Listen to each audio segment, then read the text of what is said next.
everyone, and welcome back to another episode of Relative Pitch. We hope that you enjoyed our first episode back of season 4. Like we said last episode, I truly cannot believe that we're even in season 4 right now. Time is a social construct. I think that is going to be my hashtag for the entire season of just like, where is time going?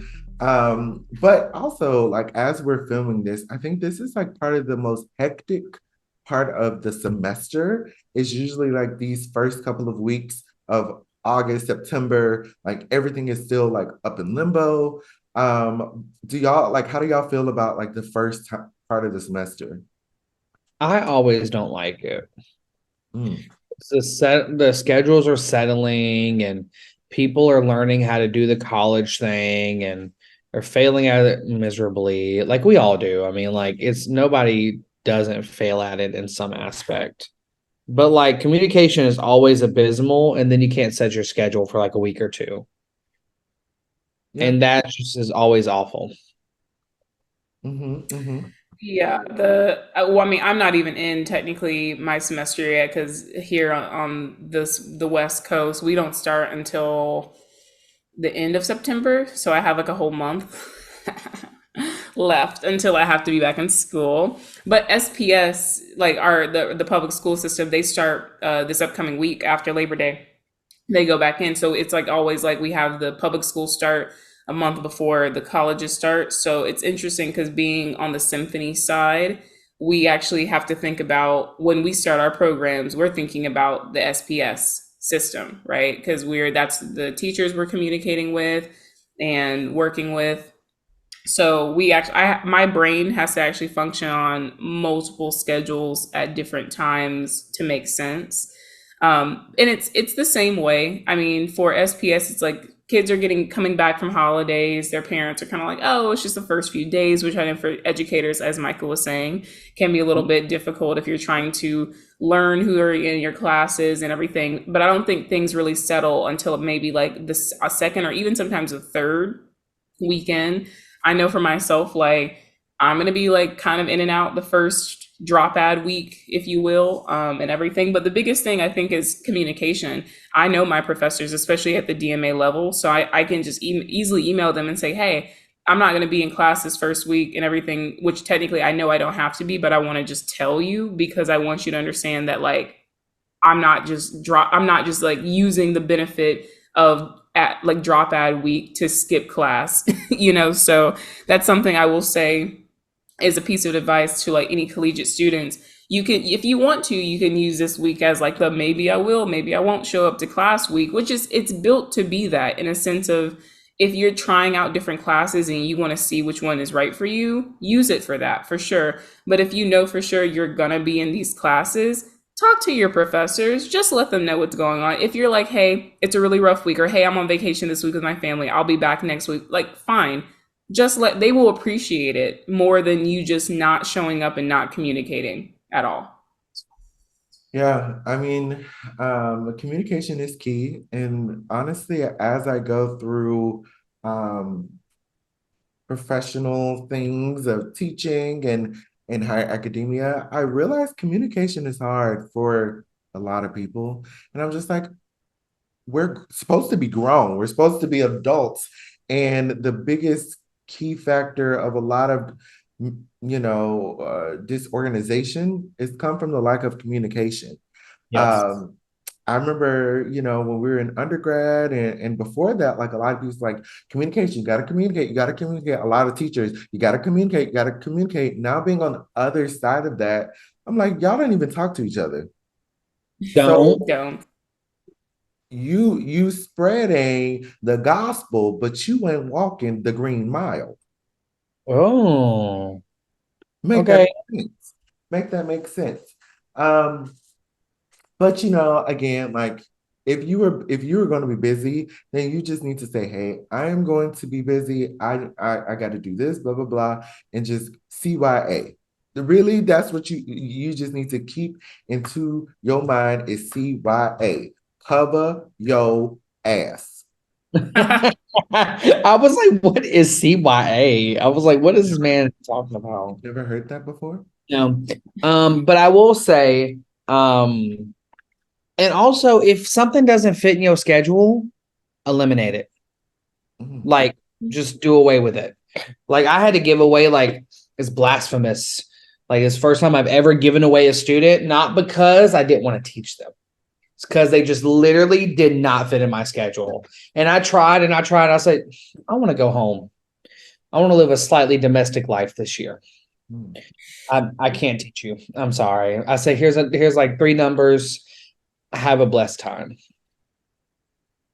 You got to protect yourself. And I feel like I've been saying this.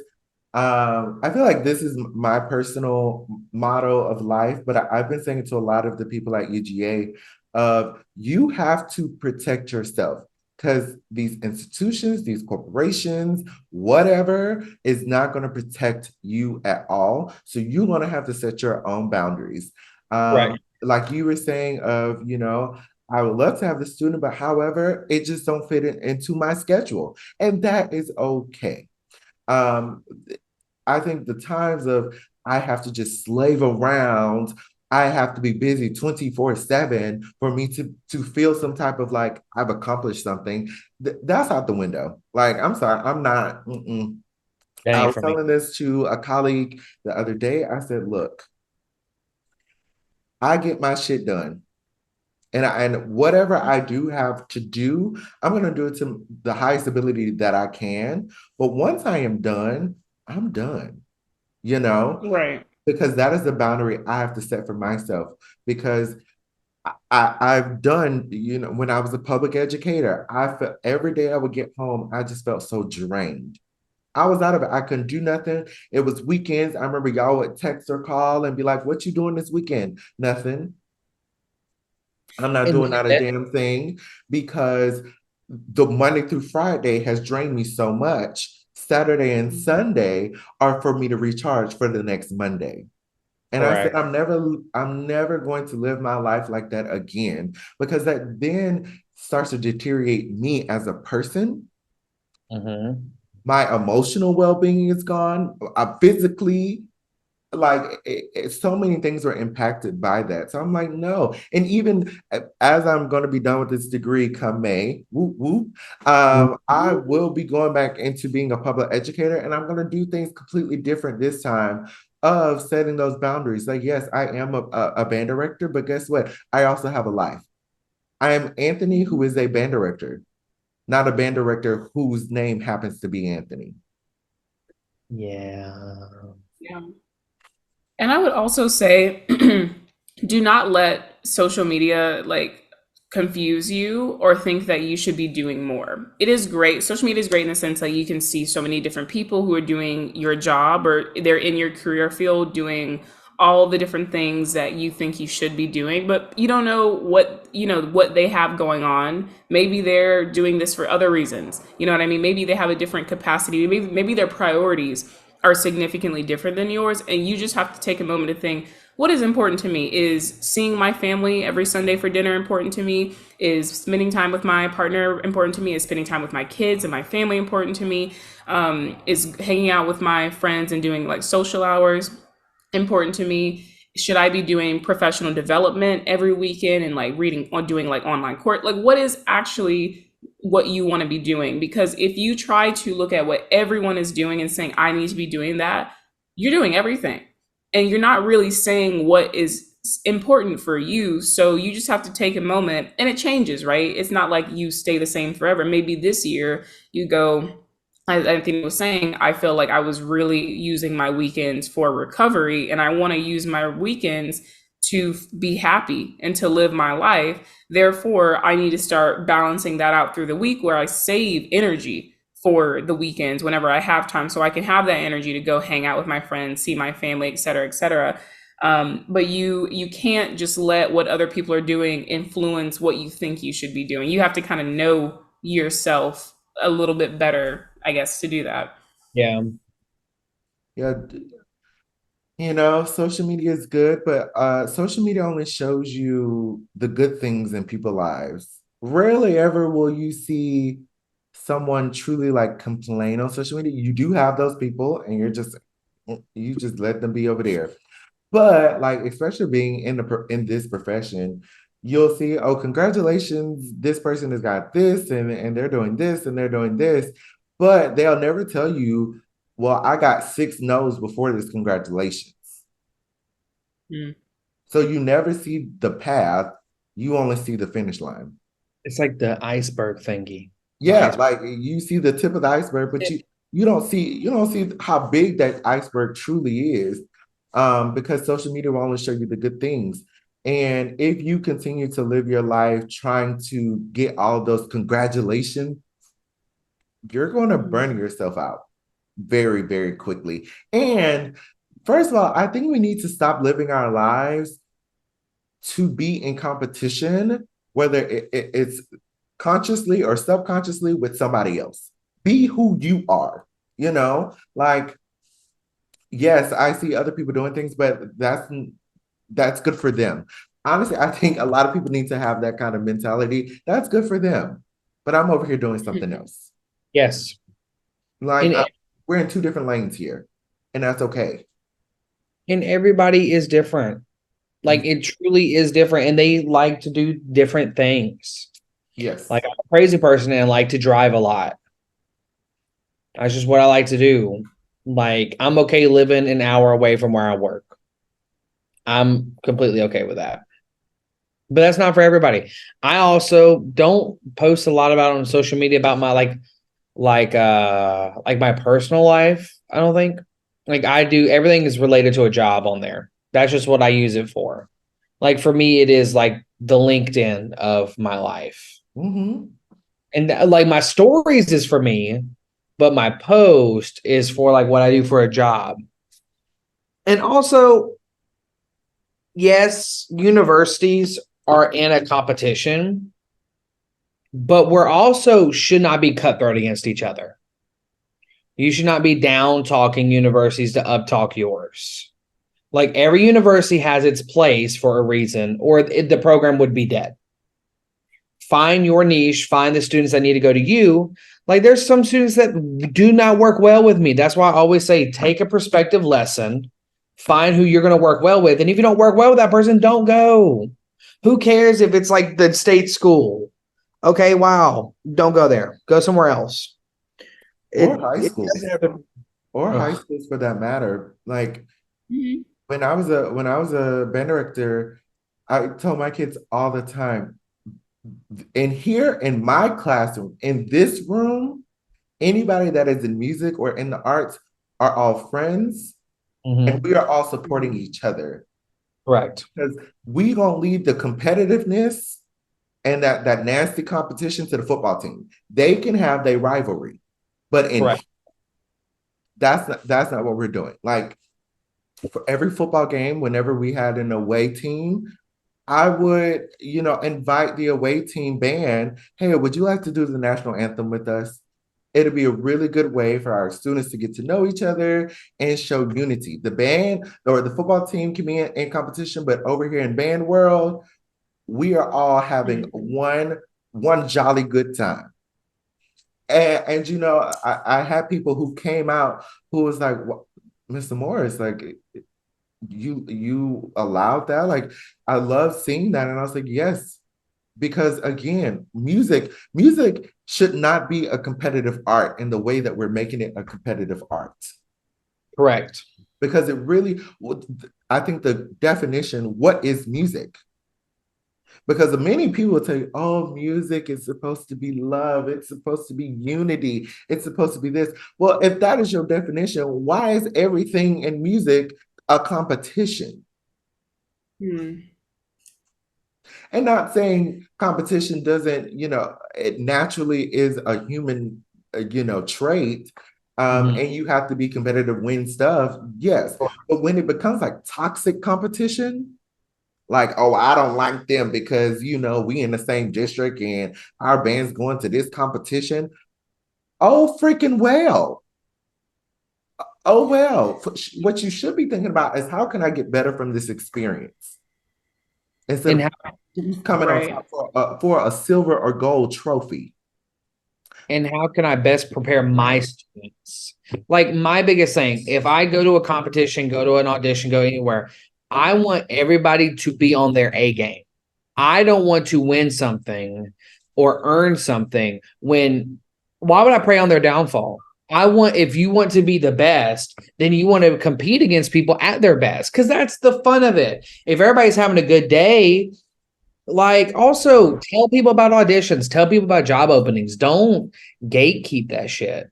Mm. Like there's you have to help everybody. This is a community. This is not just a singular thing.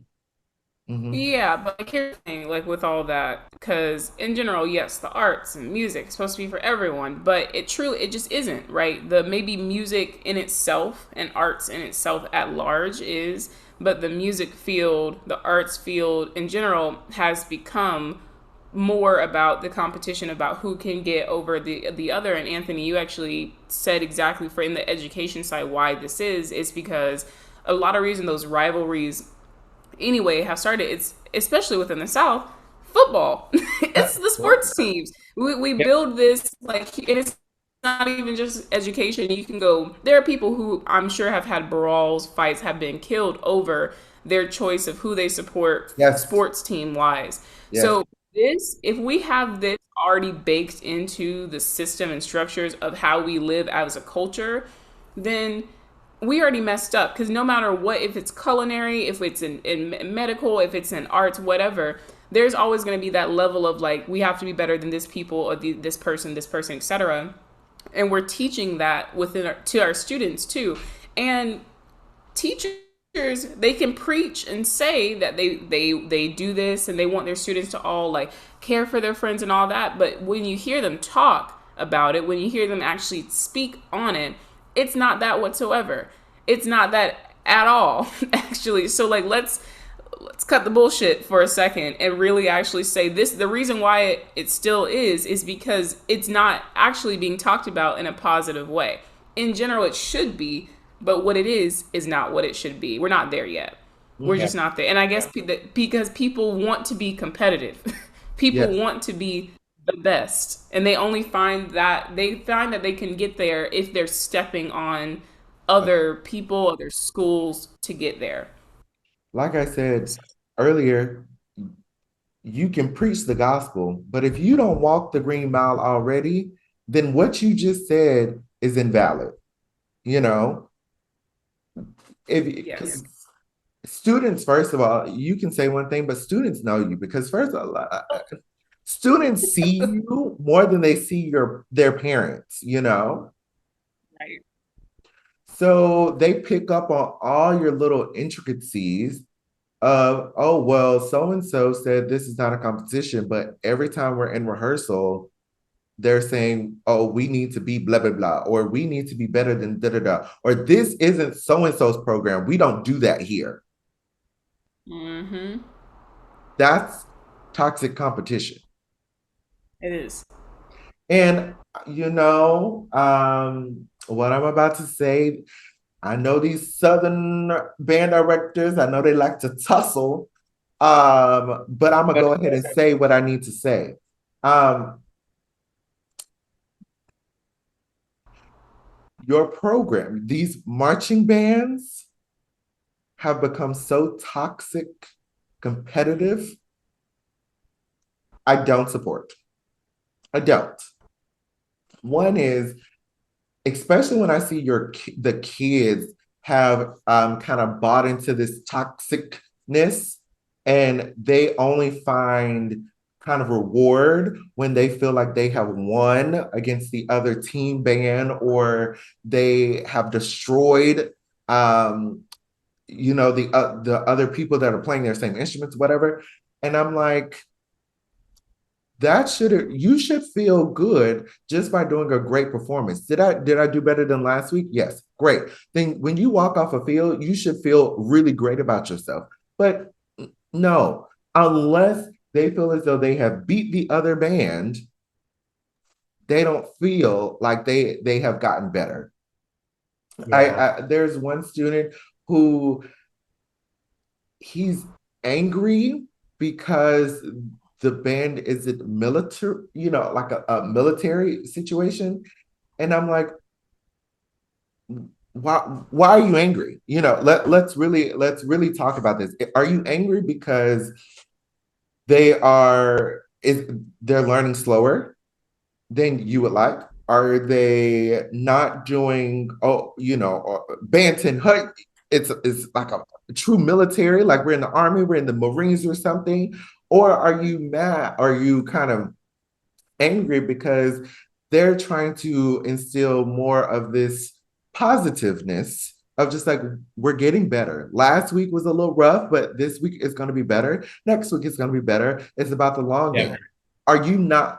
Maybe your anger is coming from you're not used to the long game. You're used to something like instant gratification.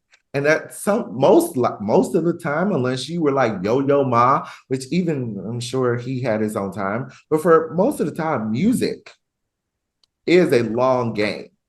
Yes. You are not going to wake up tomorrow and be the best thing in the world. No.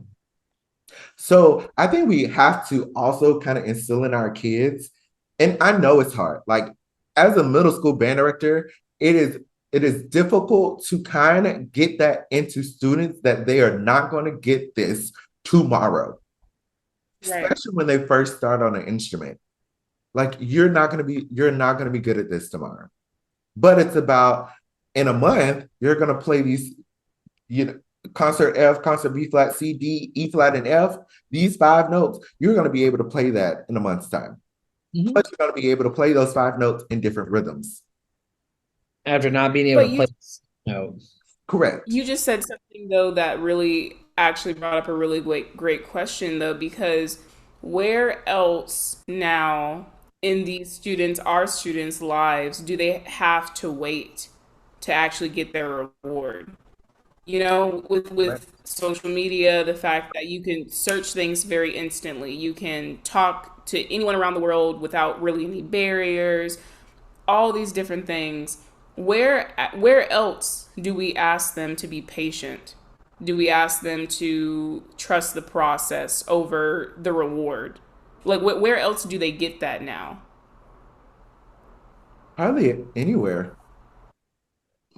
It's I I really think music or any arts, I think it is the only kind of subject area that do that because I mean I guess we could say something like math maybe because they're not going to get it, but also even in those subjects it's like 1 plus 1 equals 2.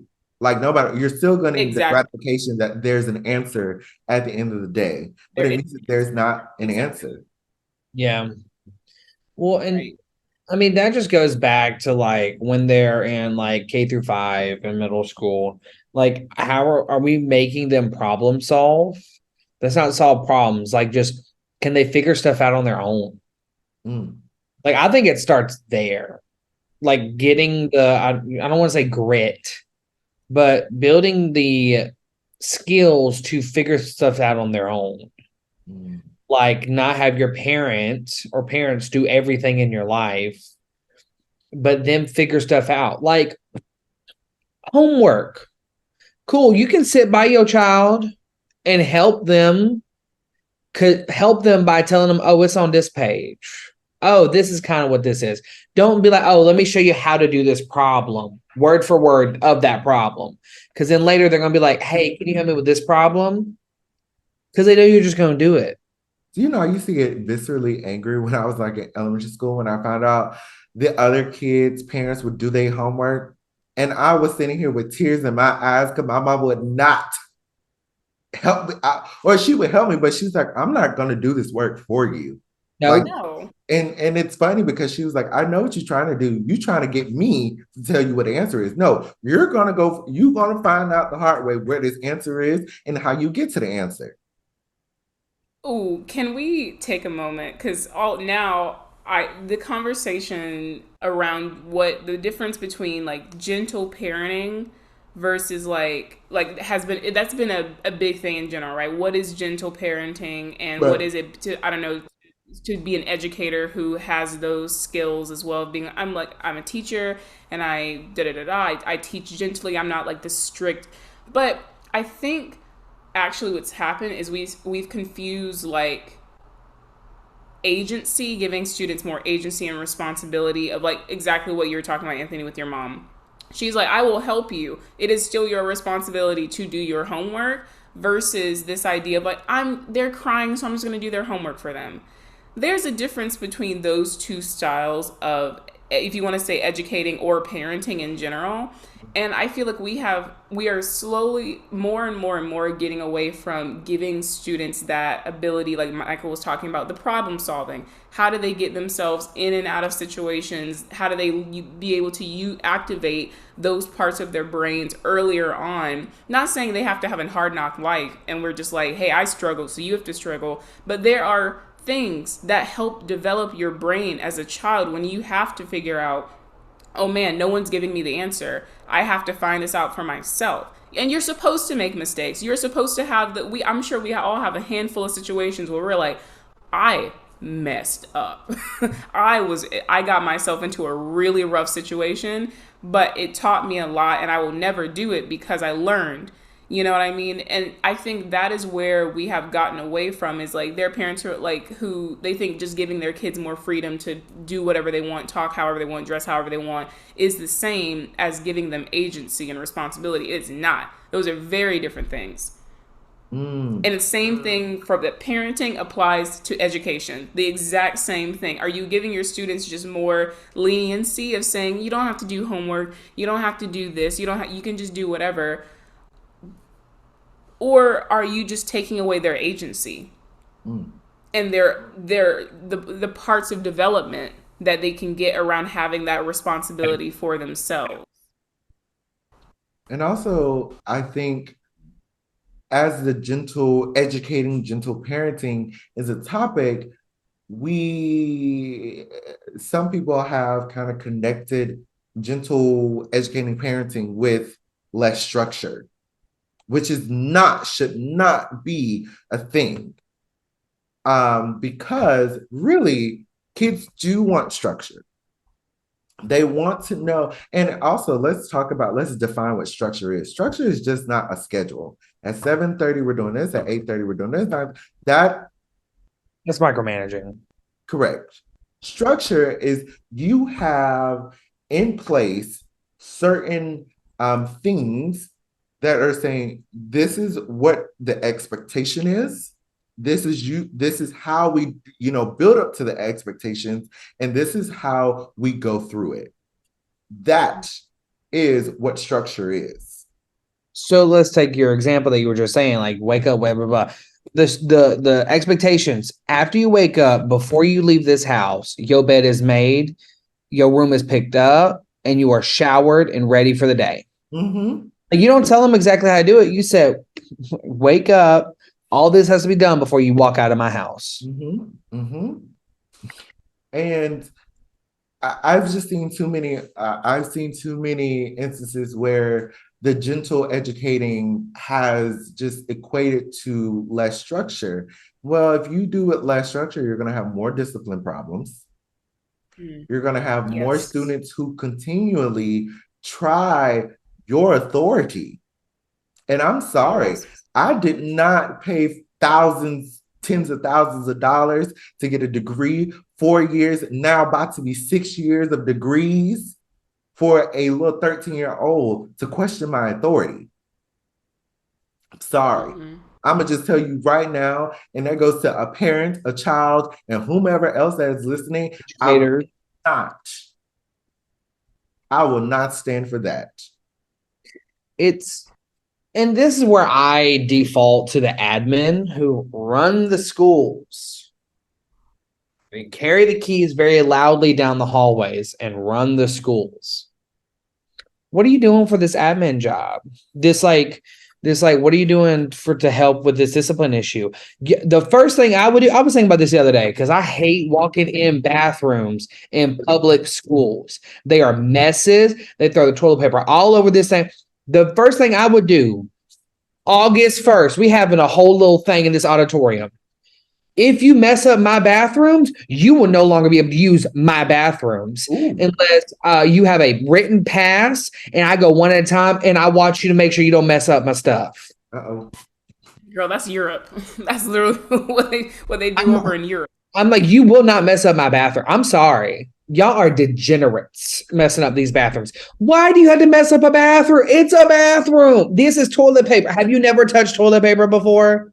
Well, child, first of, Because they first can't. of all, You these like high to see it schoolers, thrown? hold on now. These high schoolers doing more than just using the bathroom in these bathrooms.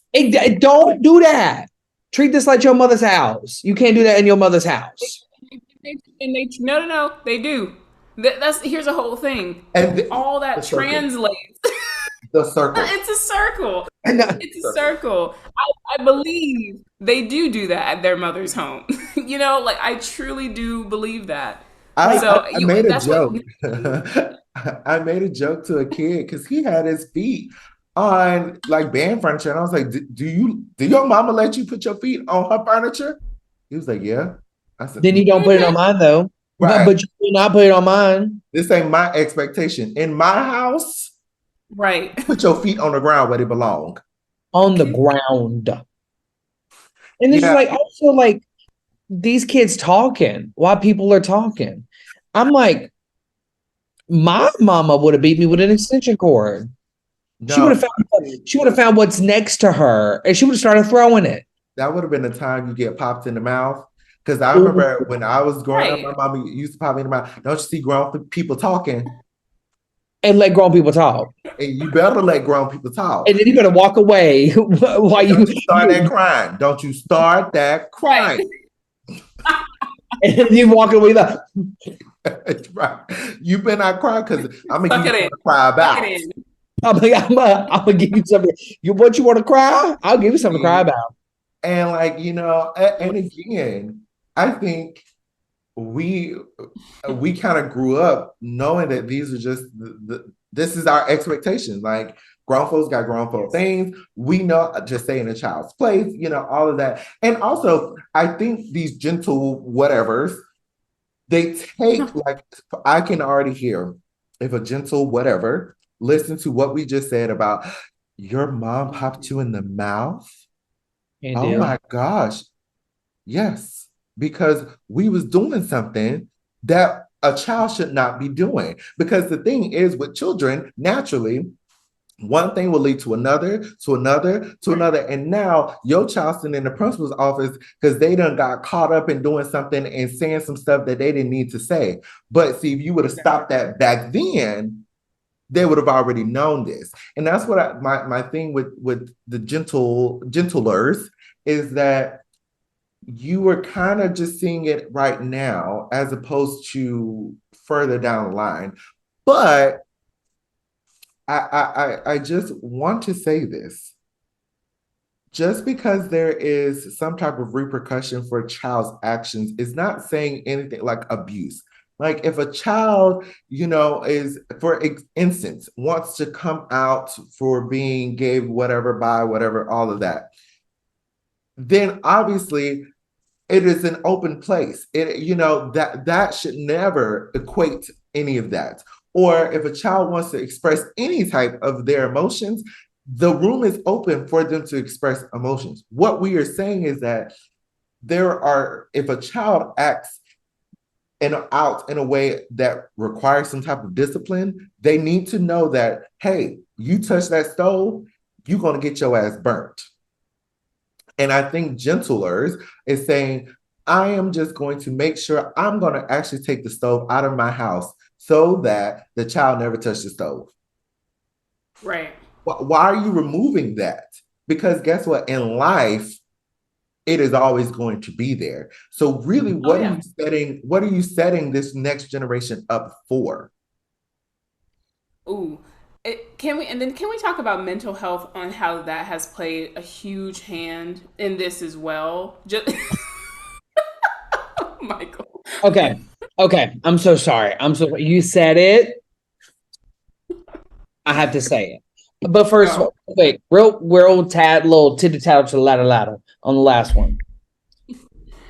I straight up during one of these things, you get called in and do like little one-offs, how to like set kids up to play their instruments and stuff. I literally had to set all them kids down and say, y'all, I'm not getting paid enough for this This is what I make an hour. This is what I'm getting paid for this right now. I'm doing this out of a favor to your band directors because I like them. Your attitudes are making me never want to teach sixth graders ever again in the rest of my life. You can't just shut your mouth while I talk. That's the simplest thing ever. Just shut up. Literally just shut up. And let me actually teach. Yes. And then we will have fun because you'll learn something. We would have got through the first 5 notes, and then you out showing everybody in your class, and you gallivant. You're like, oh, snap. Okay, now this next thing, mental health. So I have this working theory that for so long we have disregarded mental health in public education, right? We've disregarded a lot of things. We weren't giving the resources out to children and to things, even to teachers. Like it just wasn't a thing. But now we have flooded public education with buzzwords, with words, with definitions, but still have yet to give them the resources or have destigmatized the resources. So now they're like, I've read about this and I see this. That's me. Babe, that's WebMD. You haven't seen a licensed medical professional to know if that's you or not. But then I still blame society because we've still not fully destigmatized everything around it. No. We say therapy is cool, but then when you hear somebody in therapy, in your head, our biases will come out. This is true. We're like, oh, you're in therapy. Mm-hmm. And then the first thing you go like, oh, they can't handle their stuff on their own. No, that is not what it is. They found out that they needed help just wanting to live their life the way they wanted to. It's the same way of getting an accountant. Oh, you need help learning how to handle your money? No, I needed help. I needed assistance. I needed expertise. Same thing with getting a real estate agent. You couldn't buy your house on your own. You know, they maybe needed someone to prevent them or give them the necessary tools for the future. Like you were saying, Michael, of a therapist. It's like, well, sometimes I just need to get things out and just speak it to another person that are going to give me tools of how to help me kind of navigate this in the future. So It's setting me up. Yes. It can be about the process, or processing even what you're feeling, thinking. It doesn't necessarily mean there's something wrong you're trying to diagnose. It could just mean, oh, I'm not sure why I'm feeling this way, and I'm trying to just get to the root of that. It could just literally be just about processing. But I do agree with that thought, Michael, that it's been such a long time that we have thought about mental health and actually had the implications it can have on students and people in general, that now we went too far in the next direction where it's like, well, if a student is speaking out or acting out, it could be that they have ADHD. And it's like, maybe, sure, maybe, but that is not your place to just assume that because a student is acting out that you're going to diagnose them. It could be they just need discipline. It truly could be easily they just need to be shown a model of how to act, how to speak, when to act, and set that structure, that guideline that tells them this is how I should behave. This is what is expected of me when I am in this classroom. And it could have nothing to do. Here's the next thing. Everyone processes things differently. We're all friends, but how we process sounds, light, the frequencies, ranges is very different, because I could have I'm a flute player, so I have to listen to more higher pitched things all the time. So like my ear is probably more drawn to it. Whereas Miley Anthony could be like, oh, like there's a high pitch going on somewhere and that's kind of like freaking me out. It doesn't mean there's something wrong with them. All it means is they're processing things very differently from me. Sometimes if I have a little bit too much energy, my leg taps, or I have my knee does like the little poppy up thing. All that means is that I have this extra energy that I need to push out of me some way, and it's manifesting through my knee bouncing up and down. Nothing's wrong with me. All it means is I am processing the same environment that everyone's in, just a little bit differently. Mm. That is different. If you have a student who you know is sometimes they are not, they just have this energy in them, and maybe that means they need to stand up and go walk outside for a second, go walk outside the classroom, take a sip of water, come back in and sit down. Maybe it's that.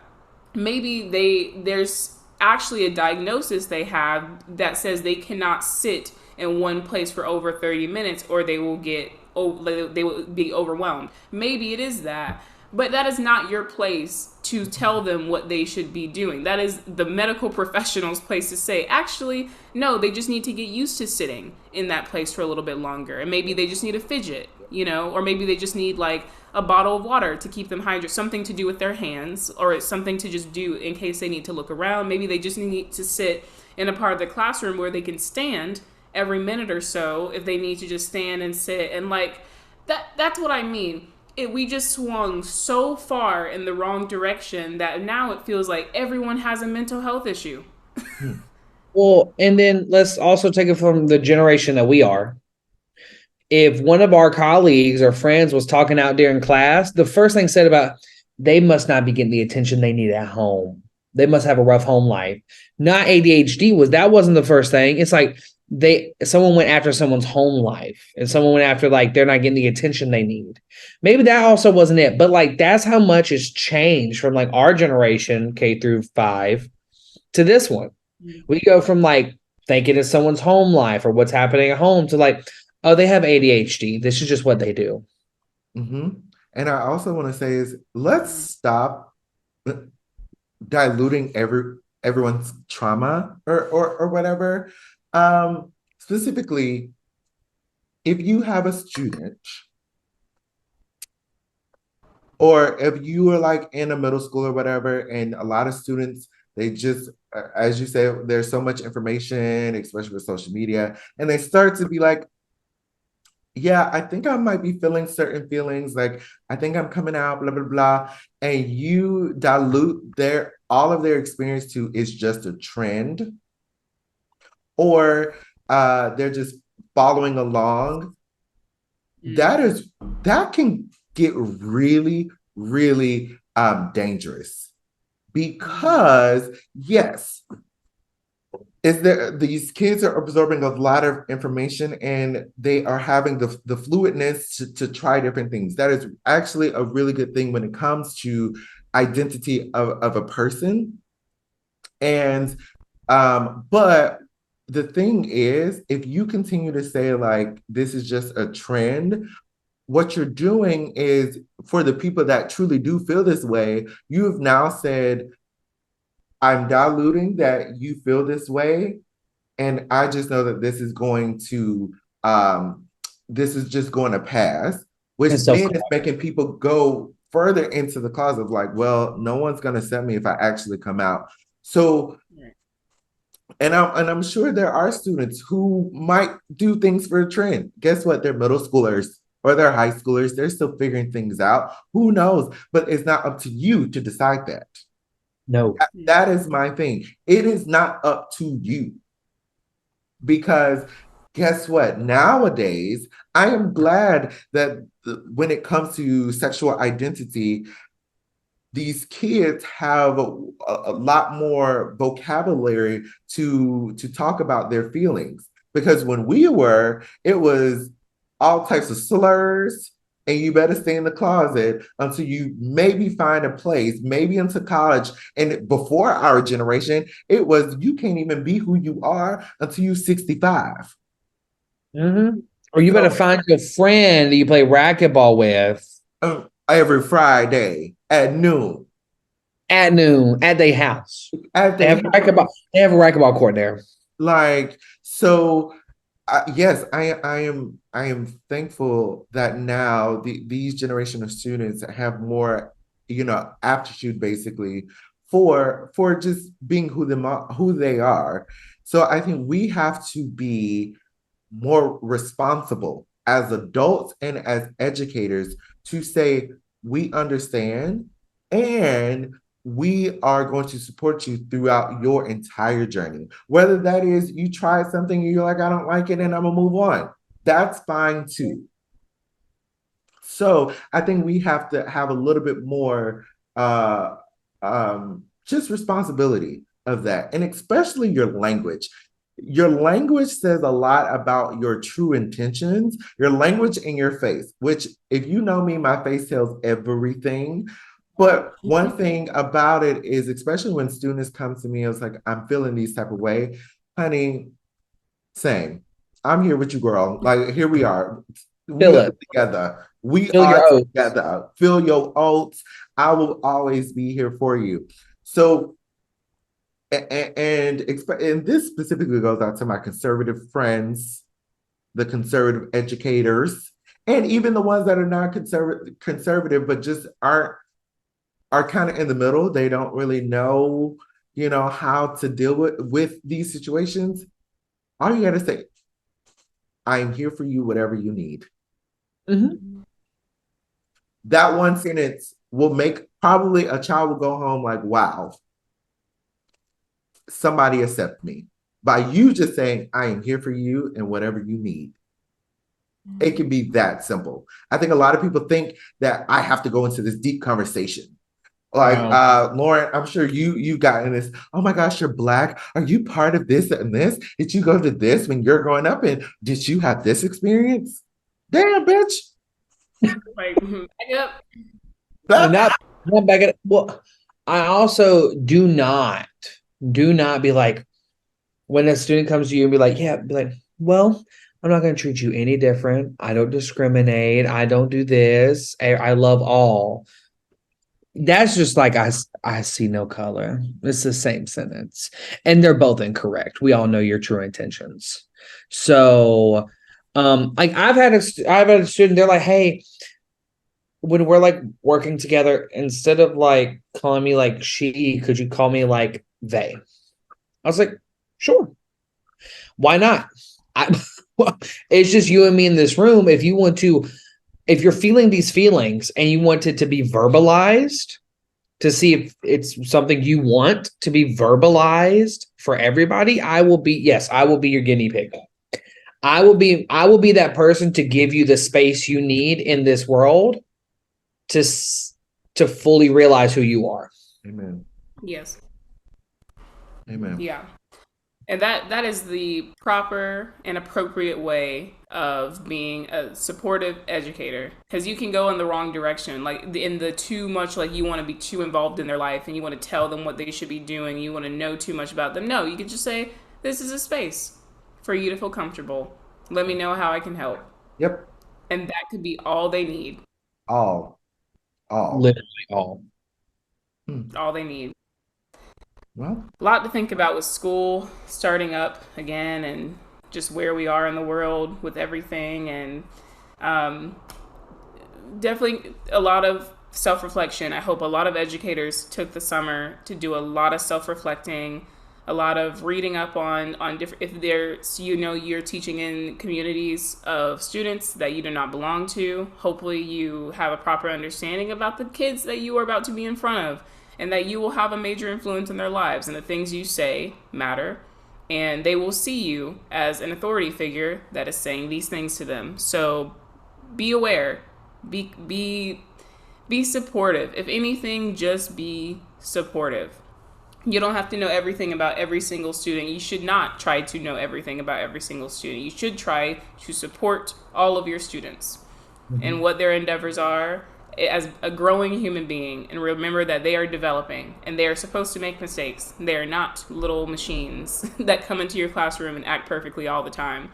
You have to guide them. You must guide them, especially if they're not getting that from anywhere else. If you are the one person who you can help them, take the opportunity. Take the opportunity. So, well, that's a word. That is a word. Oh, Well, well, we'd love to hear what all of you thought about that. And I'm sure a lot of educators and students who are getting into student teaching, you might be having been thinking about all these things. Maybe you observed some of the things we're talking about and you're like, I didn't know that's exactly what I was feeling, but maybe you heard something that was like, yes, that is identifying exactly what I was feeling. I didn't know. We hope that this sparks conversation. This brings about a new perspective. As always, let us know what you think, and keep it relative. That's all I can say. We'll see you next time. Bye.